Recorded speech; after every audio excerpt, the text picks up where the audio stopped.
पाठशाला। मैं हूं आपकी एजुकेटर ज्योति। इस वीडियो में मैं एक इम्पॉर्टेंट इशू के बारे में बात करने वाली हूं और ये एक रिक्वेस्टेड वीडियो है। जैसे कि आपको पता है, आपके CSI नेट का एग्ज़ाम सितंबर में होने की डेट आई है, या फिर अदर टू से फिक्स किया गया है सितंबर का मंथ। फाइनल डेट आना बाकी है। तो इसी के रिगार्ड में मेरे पास कुछ मेल्स आ रहे थे, जिसके लिए मुझे लगा कि इंडिविजुअली मैं सबको रिप्लाई दूंगी, बट माइट भी ये प्रॉब्लम उन बच्चों को भी हो रही होगी जिन्होंने अभी तक मेरे पास मेल नहीं किया है। So the topic of this particular session is how to tackle section C और part C of your CSI net syllabus mainly for life sciences. एक बार और मैं रिपीट कर देती हूँ, सेक्शन C या पार्ट C को कैसे टैकल करें for your CSI net life sciences. अगर आप लाइफ साइंस के स्टूडेंट हैं और आपने अगर CSI नेट के फॉर्म को भरना डिसाइड किया है, तो उसमें टोटल 3 पार्ट होते हैं, part A, part B and part C। Part A general aptitude का होता है, पार्ट B में छोटे छोटे से क्वेश्चन आते हैं, या फिर हम कह सकते हैं याद रखने वाली चीज़ें ज़्यादा पूछी जाती हैं पार्ट B में, जिसे हम मेमोरी बेस्ड सेक्शन कहते हैं। पार्ट C होता है कंसेप्चुअल पोर्शन, यानी कंसेप्चुअल पोर्शन का मतलब होता है जहाँ पे कंसेप्ट से रिलेटेड आपसे सवाल पूछे जाते हैं। यानी अगर आपको बहुत थोड़ा पता है किसी चीज़ के बारे में, तो आप पार्ट C अच्छे से अटेंड नहीं कर पाते हैं। तो क्वेश्चन यही है कि पार्ट C को कैसे टैकल किया जाए या पार्ट C के लिए तैयारी कैसे की जाए। तो देखिए, जैसे कि मैं हमेशा बच्चों को कहती हूँ, कुछ बच्चे कैसे लेकर चलते हैं कि पार्ट B के लिए अलग तैयारी करनी है, पार्ट C के लिए अलग तैयारी करनी है। इस वीडियो को मैं 2 हिस्सों में बांटूंगी। पहला ये कि पढ़ना कैसे है, और दूसरा ये कि पार्ट C के लिए कैसे पढ़ना है, एज वेल एज उसका अटेम्प्ट कैसे देना है। ऑल्दो ये जो दोनों क्वेश्चन हैं ये आपस में काफ़ी ज़्यादा लिंक्ड है। आपके पढ़ने का तरीका ये डिसाइड करता है कि आप पार्ट C को कैसे टैकल करने वाले हैं या पार्ट C के क्वेश्चन को कैसे आप सॉल्व करने वाले हैं। इस वीडियो में उसी को 1 बाय 1 आपके सामने एक्सप्लेन करूंगी। सबसे पहले बात आती है, जब भी आप पढ़ाई करें, पहले का टाइम ऐसा होता था CSI नेट में। पहले का टाइम कहने का मतलब है कि आज से 3-4 साल पहले की मैं बात कर रही हूँ। जो CSI नेट का क्वेश्चन पूछने वाला एरिया था वो काफ़ी अलग था, जिसमें कि आप जब भी एक पर्टिकुलर क्वेश्चन को जब आप डिकोड करते थे तो आपको लगता था कि यार ये तो बहुत डायरेक्ट क्वेश्चन पूछा गया है। आप कह सकते हो कि उसका एक एरिया बहुत फिक्स था, यस इतने एरिया से क्वेश्चन आना है।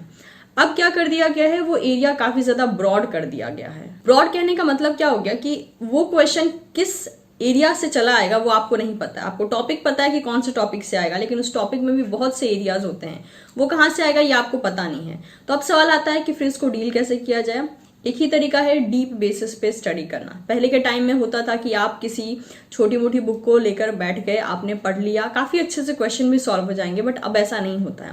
अब आपको एक अच्छी खासी ऑथेंटिक बुक को लेके बैठना पड़ता है। अगर आपके पास रेफरेंसेस बुक हैं जो कि जिसमें कि बहुत अच्छे कंटेंट दिए गए हैं, उनको भी आप प्रेफर कर सकते हो। अदरवाइज मैं हमेशा स्टूडेंट को सजेस्ट करती हूँ कि आप मैक्सिमम टाइम स्टैंडर्ड बुक का सहारा लें, क्योंकि स्टैंडर्ड बुक में एक तो इन्फॉर्मेशन ऑथेंटिक होती है और दूसरा ये कि बहुत ब्यूटीफुली चीज़ों को कनेक्ट करके पढ़ाया गया होता है।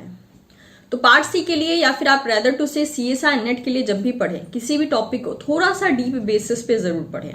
इसलिए मैं हमेशा स्टूडेंट को ये रेकमेंड करती हूँ कि जब भी वो CSI नेट की तैयारी करें, किसी भी टॉपिक को आप प्रिपेयर कर रहे हैं, थोड़ा सा ब्रॉडर बेसिस पे तैयार करें। अगर आपने कुछ एक्स्ट्रा सीख लिया तो वो आपका कुछ भी नुकसान नहीं करेगा, लेकिन अगर आपने कम सीखा तो आप पार्ट C के क्वेश्चन को अटेंड नहीं कर पाएंगे। तो जब भी आप एक टॉपिक को बहुत डीप बेसिस पे मेनली लर्न करते हैं, उस टाइम पे आपके 2 फायदे हो रहे होते हैं। पहला ये कि उस टॉपिक में कुछ ना कुछ याद करने जैसी चीज़ें होंगी, वो याद करने जैसी चीज़ें आपके पार्ट B का क्वेश्चन बनती हैं।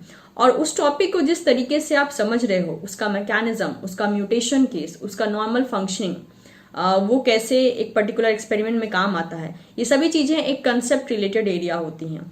आप जब इन सब चीज़ों को प्रिपेयर करते हो तो आप ऑटोमेटिकली एक अच्छे कंसेप्ट को गेन कर रहे होते हो, और एक अच्छे कंसेप्ट का गेन होने का मतलब है कि आपको वो चीज़ें अच्छे से समझ में आ रही हैं। अब ये तो बहुत लॉजिकल चीज़ है कि आपको जो चीज़ समझ में आ गई है, अगर वो सवाल पूछा जाए आपसे एग्जाम में तो आप उसका आंसर दे पाओगे। तो पार्ट C को टैकल करने का सबसे बेस्ट तरीका यही है कि आप डीप बेसिस पे स्टडी कीजिए। अगर आप ऊपर ओवरव्यू लेकर अगर आप स्टडी करते हैं तो पार्ट C आपसे सॉल्व नहीं होगा। मैं एक रियल इंसिडेंट आपके सामने रखना चाहूँगी।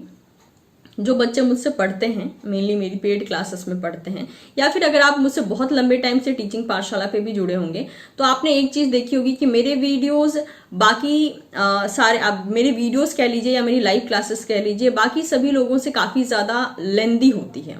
और काफ़ी बार बच्चे ये शिकायत भी करते हैं कि मैम आपकी वीडियोस बहुत लेंदी होती है, थोड़ा शॉर्ट बनाया कीजिए। ऐसी शिकायतें बहुत बार टीचिंग पाठशाला पे आती हैं, बट मैंने आज तक उन वीडियो को कभी शॉर्ट नहीं किया। इसके पीछे एक ही रीज़न है, अगर एक बच्चा क्वालिटीफुल नॉलेज लेने के लिए आया है तो उसको इस बात से शिकायत नहीं होगी कि वीडियो कितना लंबा है, उसको इस बात से शिकायत होना चाहिए कि उसको कंटेंट अच्छा मिल रहा है या नहीं मिल रहा है। एक अच्छा कंटेंट देने का मतलब होता है एक अच्छा खासा टाइम टेकिंग एरिया।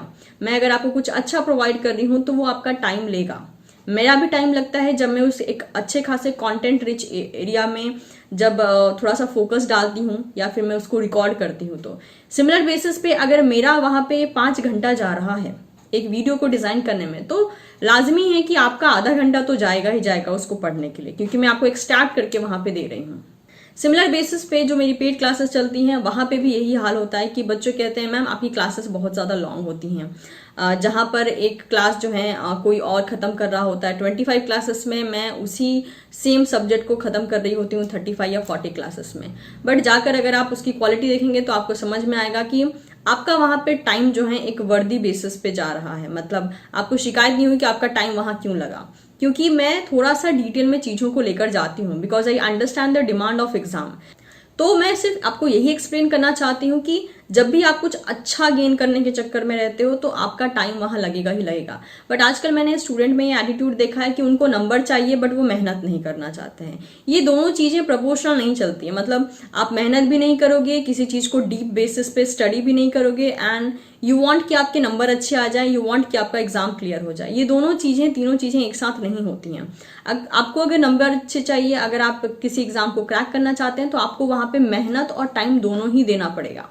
मेहनत का कोई शॉर्टकट नहीं होता है। हाँ, ये बोलिए कि याद रखने के लिए आप स्मार्ट स्ट्रैटेजी का इस्तेमाल कर सकते हो, लेकिन मेहनत जहां लगनी है वहां लगेगी ही लगेगी। अगर कोई कंसेप्ट आप 2 घंटे में समझ में आने वाला है तो आप शॉर्टकट नहीं ले सकते हो, वहां पे आपको 2 घंटे देना ही देना पड़ेगा। ये बोलिए कि कन्वेंशनल तरीके से आप रिविजन ना करके कुछ स्मार्ट तरीका निकाल लीजिए रिवाइज करने का, लेकिन जब पहली बार आप पढ़ते हो आपको पूरा अपना ध्यान, पूरा अपना हार्डवर्क वहां पे लगाना ही पड़ता है। तो मैं बस आपको यही बताना चाहती हूँ कि चीजें वक्त लेंगी।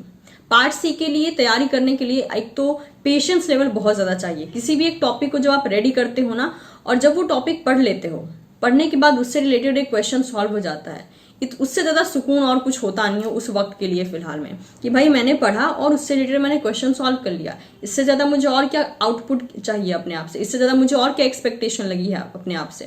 ऑब्वियसली जो मैं पढ़ रहा हूँ वो मैं सॉल्व कर रहा हूँ, यही एक बच्चे का मेनली एम होता है। क्योंकि अगर आप क्लास में कोई चीज पढ़ रहे हो और क्लास में ही उसको सॉल्व कर रहे हो, that is a like overall proof कि हाँ आप लर्न कर रहे हो।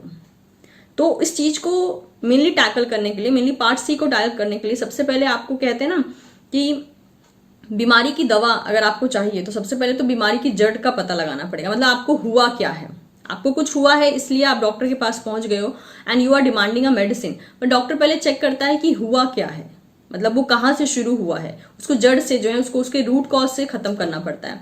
सिमिलर बेसिस पे पार्ट सी को टैकल अगर करना है तो पहले तो आपको अपनी लर्निंग पे ध्यान देना पड़ेगा। बिलीव मी, जो बच्चा बहुत डिटेल बेसिस पे किसी चीज को पढ़ता है, मैं आपको गारंटी दे सकती हूँ कि उस बच्चे का पार्ट सी बहुत अच्छा है। ये प्रोपोर्शनल होता है, जितना ज्यादा डिटेल में आप पढ़ेंगे उतना अच्छा आप पार्ट सी को कर पाएंगे, क्योंकि पार्ट सी में कहानियां पूछी जाती हैं, जो कहानी आप नॉर्मली प्रिपरेशन टाइम में पढ़ रहे होते हो किसी भी एक टॉपिक से रिलेटेड। लेकिन अब व्हाट इफ अगर उस कहानी के बदले आपने उसकी समरी पढ़ ली है। एक बड़ी सी लॉन्ग कहानी पढ़ना और उसका समरी पढ़ना, दोनों में बहुत फर्क होता है। समरी पढ़ के आप पार्ट सी को टैकल नहीं कर सकते हो, लेकिन यस, डिटेल कहानी पढ़ के या डिटेल कंसेप्ट को पढ़ के आप पार्ट सी को टैकल जरूर कर सकते हो। ये तो रही एकदम स्ट्रेट फॉरवर्ड बातें कि अच्छा पढ़िए, अच्छा जो है आपको गेन होगा, अच्छे आपके नंबर आएंगे और आप पार्ट सी को अच्छे से टैकल कर पाओगे। दूसरी मैं प्रॉब्लम डिस्कस कर देती हूँ यहाँ पे, जो कि होता है, मान लीजिए आप एक ऐसे स्टूडेंट हो जो बहुत डीप बेसिस पे पढ़ रहे हो, आपको चीजें समझ में भी आ रही है लेकिन क्वेश्चन सॉल्व नहीं हो रहा है। उस केस में 2 इश्यू हो सकता है, या पार्ट सी के क्वेश्चन को समझने के लिए थोड़ा सा कहते हैं ना, आपको थोड़ा दिमाग लगाना पड़ता है वहां पे, वो आपका टाइम भी लेता है। तो अगर आपका ये क्लेम है कि आपने बहुत अच्छे से पढ़ा है, अच्छे से कंसेप्ट गेन किया है, फिर भी आपके सवाल सॉल्व नहीं हो रहे हैं, तो वहां पे 2 इश्यू हो सकते हैं। पहला, आपको क्वेश्चन को पढ़ के उसका मीनिंग निकालने नहीं आ रहा है, जिसे हम कहते हैं पुअर डिकोडिंग पावर, यानी आप क्वेश्चन को डिकोड नहीं कर पा रहे हो। दूसरा ये हो सकता है कि अगर आप पेपर को इंग्लिश लैंग्वेज में अटेंड कर रहे हैं तो माइट भी आपकी इंग्लिश उतनी अच्छी नहीं है जिससे कि आप क्वेश्चन को समझ सकें। ये अगर दोनों में से कोई भी इशू है, दोनों ही इशू रेगुलर प्रैक्टिस से ही सॉल्व हो पाएंगे। अगर आपकी इंग्लिश अच्छी नहीं है, आप उस पर काम कीजिए।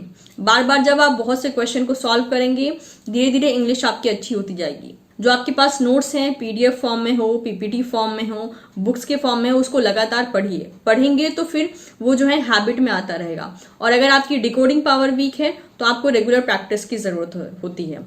ये बहुत जरूरी होता है कि सही क्वेश्चन को सही तरीके से पढ़ के उसका सही मीनिंग निकालना। ऐसा ना हो कि आप चीजें सही पढ़ रहे हो लेकिन अर्थ की जगह अनर्थ निकल जा रहा है, क्योंकि अगर आप क्वेश्चन को गलत समझ लोगे तो आप गलत आंसर पिक करोगे, और क्वेश्चन को अगर आप सही समझते हो तो सही आंसर पिक करोगे। तो ये बहुत जरूरी होता है। इसलिए सिर्फ एक लाइन में इस बात का जवाब देना कि हाँ पार्ट सी को कैसे टैकल किया जाए, इट्स नॉट इजी। आपको उसके रूट कॉज तक पहुंचना पड़ेगा। अगर आप एक अच्छी क्वालिटीफुल नॉलेज लेते हो, ऑटोमेटिकली आपका पार्ट सी जो है वो इंप्रूव हो जाता है। तो पार्ट सी को अगर टैकल करना है तो सबसे पहले आपको जो है अपने नॉलेज को प्रॉपर ढंग से गेन करना पड़ेगा। थोड़ा सा ब्रॉड बेसिस पे नॉलेज लीजिए, पार्ट सी अपने आप ही अच्छा हो जाएगा। क्योंकि अगर आप बहुत लेंदी बेसिस पे किसी चीज को लर्न करेंगे तो वहां से कहीं एक छोटा सा एरिया जो है आपसे पूछा जाएगा, जो कि आप आराम से हैंडल कर लेंगे। तो it is totally directly proportional. The much you gain, the much good you will perform in your part C area. और पार्ट बी की बात करें तो जब भी आप एक टॉपिक पढ़ते हो, पार्ट बी के लिए अलग से तैयारी करने की जरूरत नहीं पड़ती है। किसी भी टॉपिक को जो आप डील कर रहे हो तो उसमें कुछ याद रखने वाले फैक्टर होते हैं। बस उस याद रखने वाले फैक्टर को आपको ध्यान देना है। उस याद रखने वाले फैक्टर्स को कहीं पे नोट डाउन कर लीजिए या फिर हाईलाइट करके रख लीजिए। उसी एरिया से पार्ट बी के क्वेश्चंस बन जाते हैं। तो एक सिंगल टॉपिक जब आप मन लगाकर A to Z पढ़ते हो तो ऑटोमेटिकली उस एरिया में आप पार्ट बी और पार्ट सी दोनों की तैयारी करते हुए चलते हो। इसलिए अलग से पार्ट बी और अलग से पार्ट सी जैसा कुछ प्रिपेयर करना होता नहीं है। आप एक टॉपिक को अच्छे से पढ़िए, ऑटोमेटिकली पार्ट बी और पार्ट सी जो है इसी बेसिस पे प्रिपेयर होता जाएगा। मैं उम्मीद करती हूँ मैंने इस सवाल का जो है थोड़ा डिस्क्रिप्टिव आंसर दिया, बट मैंने आपको रूट कॉज को समझाने की कोशिश की है, इसलिए थोड़ा डिस्क्रिप्टिव मैंने इसका आंसर दिया। वरना मैं चाहती तो एक लाइन में भी बोल सकती थी कि हाँ अच्छे से पढ़ लो, पार्ट सी अपने आप अच्छा हो जाएगा। बट नहीं, आपको जब वजह पता होगी तो आप उसमें मन लगाकर जो है अपना 100% दे पाओगे। तो अगर आप पढ़ेंगे अच्छा तो ही पार्ट सी को अच्छे से टैकल कर पाएंगे। और अगर किसी और टाइप की गाइडेंस की आपको जरूरत हो, let me know in the comment section, क्योंकि आजकल मैं गाइडेंस के वीडियोस भी कंसिडरेशन में ले रही हूँ।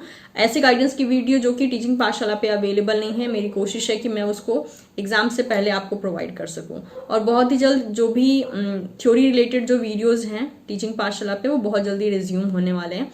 So stay tune. उम्मीद करती हूँ ये गाइडेंस आपको अच्छा लगा होगा।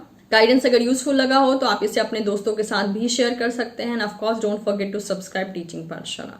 मिलते हैं बहुत ही जल्द आपसे नेक्स्ट वीडियो में। Till then take care and keep learning.